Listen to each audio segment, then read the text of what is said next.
मझौली थाना क्षेत्र स्थित 3G वेयरहाउस में धान खरीदी में 3.5 करोड़ रुपए का फर्जीवाड़ा उजागर हुआ है।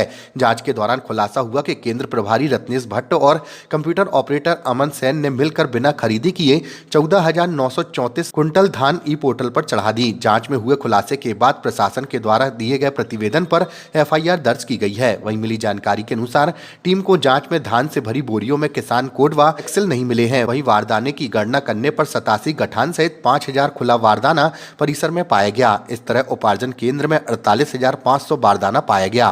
बात हुई थी कि कुछ उपार्जन कम किया गया है और उसके बाद उसको मीटअप करने के लिए बोरियों में कम धान भर के, चूंकि उपार्जन का अब लास्ट समय चल रहा था, तो एक सप्ताह पहले ये था कि बोरियों में कम धान भर के और उसको फिर गोदाम के अंदर कर दीजिए ताकि बोरियों का काउंट पूरा हो जाए। तो जो सूचना प्राप्त हुई गोपनीय सूत्र से, उसके बाद भेज के जांच कराया गया तो उसमें सही पाया गया और फिर संबंधित द्वारा स्वीकार भी किया गया कि उनके द्वारा इस प्रकार का कृत्य किया जा रहा था और उन्होंने बाकायदा जो फर्जी किसान है उनकी भी सूची उपलब्ध कराई कि हमने इनका जो है गलत एंट्री किया था, तो उसमें भुगतान नहीं हुआ है और ये जो है अपना शॉर्टफॉल भी नहीं है।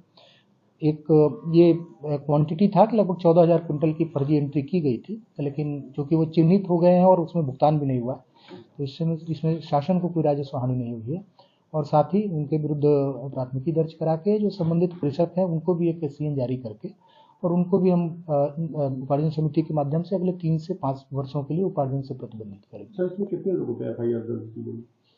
ये कल 4 लोगों पे FIR दर्ज की गई। ब्लैकलिस्ट भी किया गया? नहीं, ये अलग अलग है, उसमें किसी में 30 था, किसी में 25 था, किसी में 32 था, तो इन सभी बोरियों की काउंट करके और सभी को अलग कर लिया। मैं वही बता रहा हूँ, 14,000 क्विंटल की घटी हो सकती थी अगर हम लोग उस पर तत्कालिक कार्रवाई नहीं कर सकते।